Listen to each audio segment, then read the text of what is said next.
Hi, all. I wanted to talk to you today about using Twitter for Twitter chats. A lot of people so far here at Collingswood have been using Twitter to post positive thoughts, post a lot of school news, CHS One Good Thing, and things like that. But one of the really powerful parts of Twitter is getting involved in chats, connecting with other people outside of our own community, and sharing different ideas, reflecting on your practice, things like that. So the way you really connect with other people is through these chats. And we're going to start tomorrow night with our first book discussion on Teach Like a Pirate. And I'm just going to kind of show you the ropes on how to prepare for that and what you need to do tomorrow night if you're participating. So when you go to Twitter, you're going to go to the search bar and you're going to put in CPS TLAP. That's our hashtag. And if there's one thing that you remember, you need to make sure all of your tweets tomorrow night have this hashtag in them. That is a marker or a tag that will keep all of your, or show that all your tweets are part of our discussion. And this will get easier as you go on. If you participate in all these Twitter chats over the next 8 weeks, I guarantee by the eighth week, you'll be a lot more comfortable than you're going to be probably tomorrow night. It can be overwhelming. It can be kind of frustrating, but just kind of keep going with the flow. Take from it what you can, and don't allow yourself to get too frustrated. When it's new, it can be very overwhelming. Now, when we search for that hashtag, it brings this screen up. And what you're going to get is the top tweets, which right now there's only 3 of them, I think. I posted some kind of advertising the book talk. But tomorrow night at 7:30, everyone's going to kind of hop in, and hopefully there'll be a lot of activity. So what you want to do around 7:30 tomorrow night is go to where it says live. And this will be a live stream of all the tweets that are coming in that have that specific hashtag, CPS TLAP.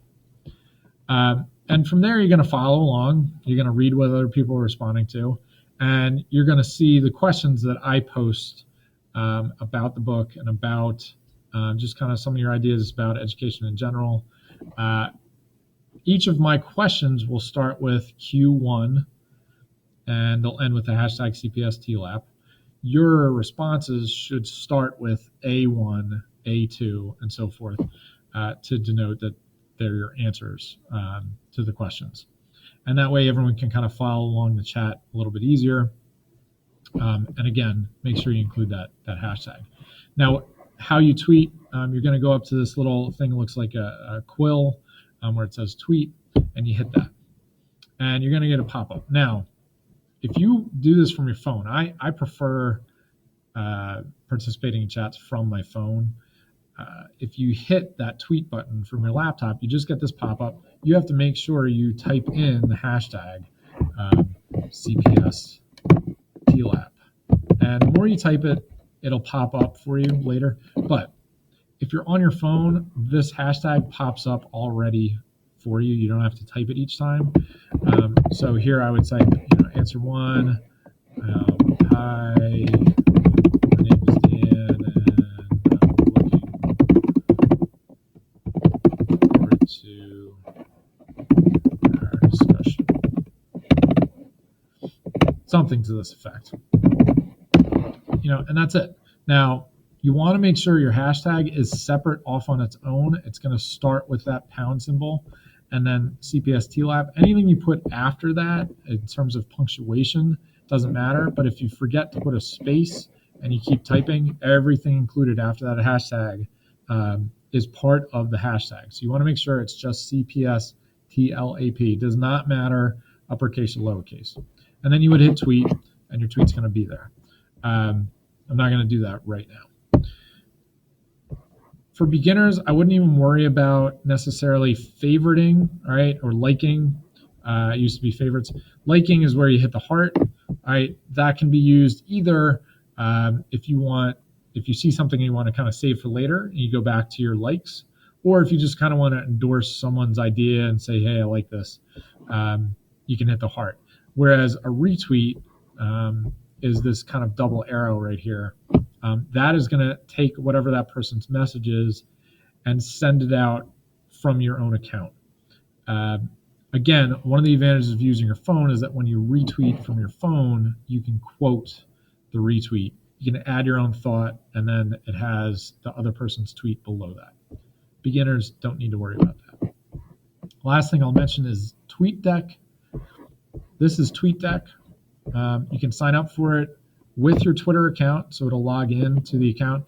And this is very overwhelming if you're not used to using Twitter a lot. All right, I've got activity on my account. This is home. These are any notifications, and then I can search for a hashtag and just kind of track it.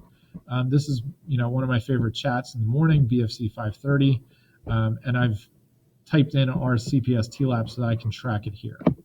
One of the big benefits of using TweetDeck is that you can schedule a tweet. So again, if you're more of a regular user, you're used to using Twitter, maybe you've used TweetDeck even, and you know that you can't be at the chat tomorrow night at 7:30, I'm going to send the questions out ahead of time. You can look at the questions, write your tweet, and schedule it for certain time, certain day, and it will send them out. So if you have your 8 answers, you can schedule all 8. They'll go out tomorrow night.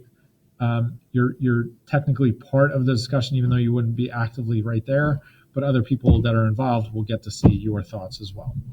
So that's TweetDeck if you are so inclined. Hopefully you find this to be a positive experience and you enjoy the chat. Don't be surprised if someone out there in Twitterland likes your tweet or retweets your tweet that you don't even know.